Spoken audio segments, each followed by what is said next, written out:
Selamat sejahtera, selamat bertemu lagi kelas BM secara maya lah. Okay, itu adalah prosedur kelas yang perlu awak patuhi semasa mengikuti kelas pada malam ini.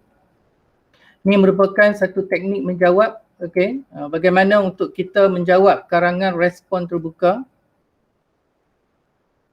Ini adalah persediaan yang perlu awak sedia sebelum kita memulakan kelas. Pastikan kertas edaran yang telah diberikan kepada awak tu dicetaklah ataupun ada dekat awak, ada buku dan juga alat-alat tulis lah, dan sediakan juga kertas kajang untuk latihan penulisan.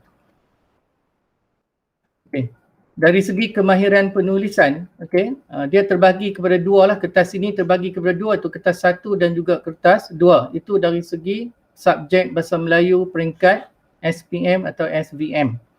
Okey, untuk kertas 1 itu kertas karangan ada dua bahagian lah, iaitu bahagian A adalah karangan rangsangan, bahagian B adalah karangan respon terbuka. So pada malam ni kita akan membincangkan karangan domain sejagat lah, soalan yang berkaitan dengan isu-isu dunia. Okey, jadi karangan respon terbuka ni merupakan karangan pilihan, itu dari segi markah, masa dan juga jumlah kataan lah. Okay, itu adalah agihan markah untuk karangan respon terbuka. Okay, jadi pastilah kita nakkan markah cemerlang itu 60 hingga 70. Jadi jika kita inginkan markah cemerlang, jadi kita mestilah mematuhi kriteria-kriteria yang ada di sini.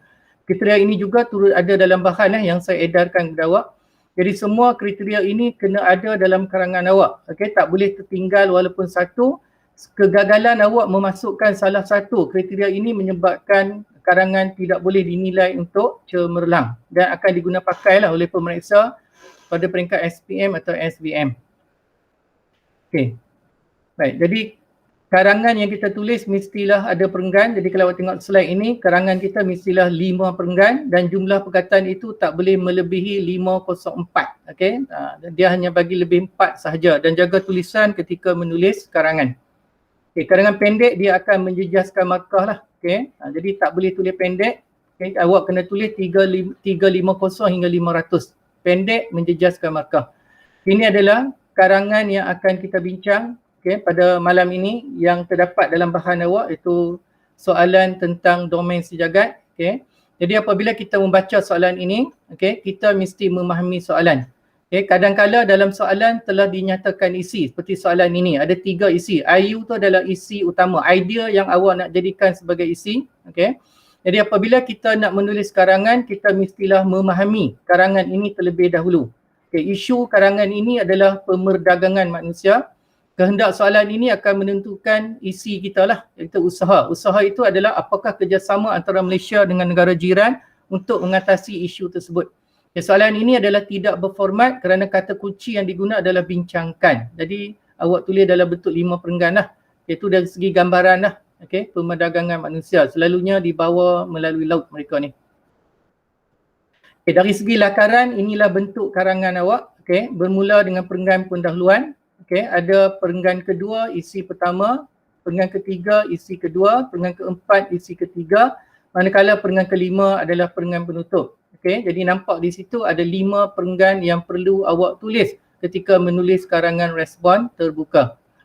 Okay, pendahuluan adalah sangat penting kerana perenggan ini memberikan pengetahuan awal ataupun gambaran awal, penilaian awal kepada pemeriksa. Okay, dan pendahuluan ditulis dalam satu perenggan. Okay, ini kaedah yang akan kita guna, iaitu kaedah 5+1. Maksudnya dalam pendahuluan ada 6 unsur, okay, dan unsur itu terbahagi kepada 2 kumpulan. Yang berwarna biru itu adalah kumpulan pertama yang kita boleh tulis secara bebas kedudukannya, susunannya dalam pendahuluan. Itu pendapat, definisi, latar belakang isu, maklumat, peribahasa. Isu semasa ni adalah isu-isu yang dilaporkan oleh surat khabar lah. Manakala ayat terakhir iaitu 1 itu adalah ayat kehendak soalan yang menjadi ayat hala tuju karangan awak. Okay. Jadi setiap kali kita menulis karangan, ayat kehendak soalan merupakan ayat terakhir perenggan pendahuluan. Sebab itu 5+1. 1 tu adalah ayat kehendak soalan. Okay. Ini adalah rumus untuk membina perenggan isi. Okay. Dalam buku teks dia namakan kaedah deduktif. Jadi saya inovasikan dia dalam bentuk angka. Okay, untuk membina perenggan isi, okay, kita guna angka 1221. Maksudnya isi utama itu idea kita, isi karangan kita 1 ayat, huraian 2 ayat, contoh 2 ayat, ayat penyimpul atau kesimpulan kecil 1 ayat. Jadi keseluruhannya ada 6 ayat lah. Okey, agihannya 1221. Okey, seterusnya ini adalah kaedah untuk membentuk perenggan penutup. Okey, kita guna kaedah 1 tambah 3, semuanya menggunakan rumus matematik yang mudah lah. Okey. Jadi 1 tambah 3 ni nak beritahu bahawa dalam penutup ada 4 sahaja unsur. Okey. Yang pertama itu adalah ayat yang tetap. Maksudnya setiap kali kita menulis penutup, ayat pertama mestilah ayat kesimpulan. Okey, ayat kesimpulan ini adalah kesimpulan keseluruhan karangan kita. Manakala 3 lagi unsur itu boleh ditulis secara bebas lah dari segi susunan dalam perenggan penutup. Itu peribahasa.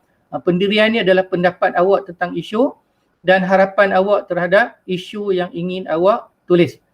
Okey. Jadi untuk memudahkan awak mengakses kaedah ini, saya buat dia dalam bentuk bentuk QR code. Okey.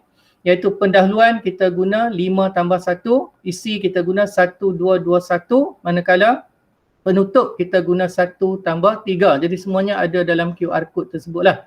Okay, ini merupakan latihan penulisan karangan. Okay, ada bahan semua dalam bahan yang kita edarkan.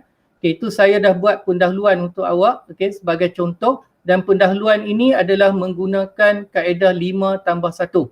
Okay, ayat pertama tu adalah peribahasa. Ayat kedua latar belakang. Ayat ketiga tu PA. PA tu pendapat agensi.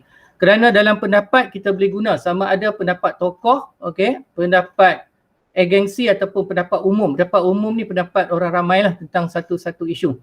Okey, ada juga definisi. Lepas itu seterusnya ada ayat ataupun unsur tentang isu semasa. Okey, kalau kita tengok di sini kita boleh masukkan latar belakang itu sebagai 2 ayat. Okey, kena masukkan 1 ayat pun boleh, 2 ayat pun boleh mengikut panjang atau pendek ayat yang kita guna untuk unsur-unsur yang lain. Jadi kalau kita tengok di sini, okay, peribahasa, unsur pertama, latar belakang, unsur kedua, pendapat, unsur ketiga, definisi, unsur keempat, isu semasa, unsur kelima. Jadi 5 unsur ini kita boleh tulis dia secara bebas, okay, dalam karangan kita. Okay, kali ni saya guna peribahasa sebagai ayat pertama. Mungkin lain kali awak jadikan definisi sebagai ayat pertama. Jadi yang merah itu adalah 5 unsur yang boleh ditulis secara bebas dalam perenggan pendahuluan. Manakala ayat terakhir yang hijau itu maksudnya mesti ayat kehendak soalan. Jadi setiap kali kita menulis perenggan pendahuluan, ayat terakhir mesti ayat kehendak soalan yang dibuat dalam bentuk ayat tanya dan dia berfungsi sebagai ayat hala tuju karangan. Okay, ini adalah perenggan isi yang perlu awak lengkapkan. Itu perenggan yang kedua. Okay. Dia tidak lengkap, jadi saya dah masuk peribahasa, saya dah masuk isi dalam setiap perenggan. Jadi awak cuma tambah ayat contoh dan lengkapkan juga ayat kesimpulan kecil. Okay, supaya awak nampak satu gambaran bagaimanakah untuk kita menggunakan kaedah rumus mudah matematik ini dalam melengkapkan perenggan isi. Jadi awak boleh gunakan maklumat-maklumat yang saya bagi dalam bahan yang diedarkan kepada awak. Jadi perenggan 2, 3 dan perenggan 4 ni awak perlu lengkapkan, okay, dengan memasukkan contoh dan juga ayat kesimpulan kecil. Jadi tugasan ini tidak begitu sukar untuk dilengkapkan. Itu juga dengan perenggan yang keempat, okay. Perenggan kelima, perenggan keempat itu isi terakhir. Jadi perenggan yang kelima itu adalah perenggan ke penutup karangan. Jadi ayat pertama itu mesti ayat kesimpulan lah, okay. Sebab ayat kesimpulan mesti dijadikan ayat pertama dalam perenggan penutup. Okey, ayat kedua tu ada semoga, semoga itu adalah harapan dan tegal itu tu maksudnya oleh itu tu adalah ayat pendirian. Okey, jadi awak lengkapkan sahaja ayat pendirian.